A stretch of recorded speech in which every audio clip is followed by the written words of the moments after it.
વરસાદ નથી લાગતો, ખાલી વાવાઝોડાનું જ છે આજે. ખાલી પવન જ છે.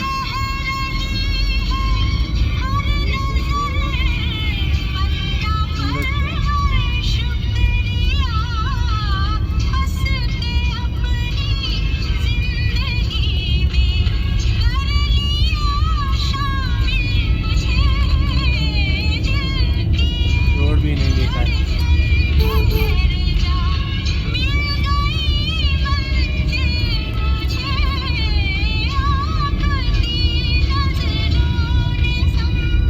એટલામાં જ છે, બાજુ આબુ છે જ નહીં. હા, હજી આમ